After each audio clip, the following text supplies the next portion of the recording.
The play is kind of exploring, I think, the kind of inheritance that one generation has received from another.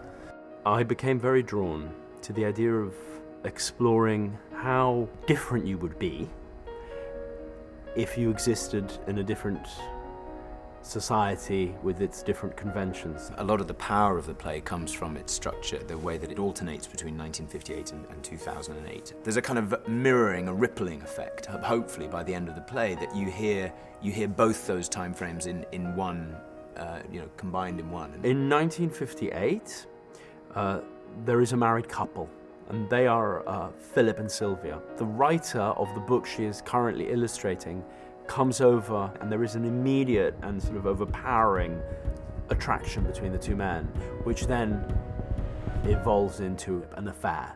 But it's an affair that happens in a great deal of secrecy and with a great amount of danger around it, because in those days, obviously, homosexuality was illegal.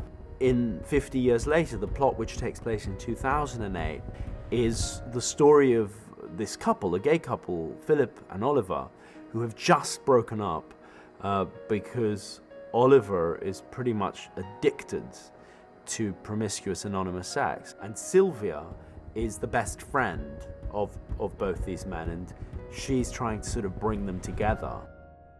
Well, as an actor, that's something that's really exciting, is jumping very, very quickly from one character back to another, and that over time this kind of cumulative effect of watching this kind of back and forth to the point where you're not quite sure which one's which, and they start to overlap, and these two time periods start to kind of meld. It's about repression, you know, and about liberation and about change.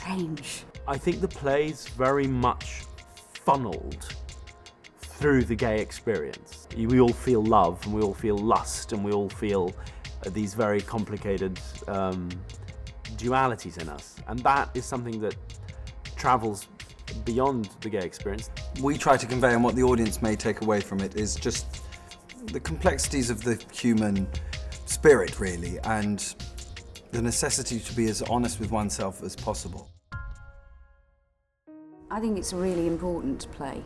Socially, I think it's important politically, especially in light of what's happening in Uganda and what's happening in California. But I think that it is a hopeful play. I think it's a play that says that there truly is a possibility for change, both within a society and within an individual. So you glimpse just the faintest potential for that. Potential for hope. Potential for hope within, within the kind of the bigger themes of the play, and within the lives of the people, some of the people, the characters on the stage.